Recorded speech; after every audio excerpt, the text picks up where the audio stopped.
Arjuna, who refused to fight against the evil.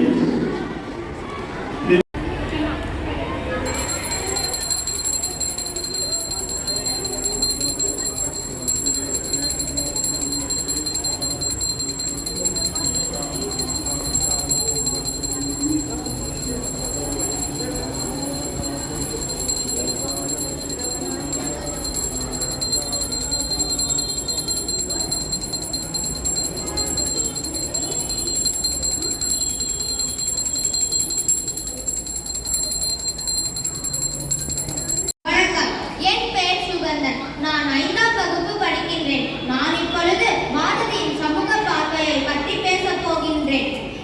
பைந்தமிழ் தேர்ப்பாகன் அவன் ஒரு செந்தமிழ் தேனி, சிந்துக்கு தந்தை குவிக்கும் கவிதை குயில், இந்நாட்டினை கவிழ்க்கும் பகையை கவிழ்க்கும் கவி முரசு என்று பாவேந்தர் பாரதிதாசனால் புகழப்பட்ட நம் பாரதி 1882ஆம் ஆண்டு டிசம்பர் மாதம் 11ஆம் நாள் திருநெல்வேலி மாவட்டத்தில் உள்ள எட்டயபுரத்தில் சின்னசாமியை அருகும் லக்குமி அம்மாளுக்கும் மகனாக பிறந்தார்.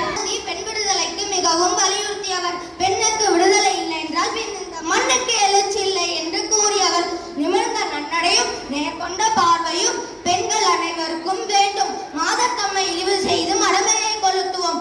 இவர் 1921ஆம் ஆண்டு செப்டம்பர் மாதம் 11ஆம் நாள் இவ்வுலகை விட்டு மறைந்தாலும் எப்பொழுதும் அனைத்து உள்ளங்களிலும் நிலைத்து நிற்கின்றார் என்பதில் எவ்வித ஐயமும் இல்லை. ஒரு சொற்கேளில் சேமமுற வேண்டுமெனில் தெருவெல்லாம் தமிழ் முழக்கம் செழிக்கச் சேவு என்று இவ்வளர்த்த தமிழ் பாரதியாரை போற்றி புகழ்ந்து வணங்கிடுவோமே. நன்றி.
மையமாக வைத்து ஒரு சிறுகதை சொல்ல போகிறேன்.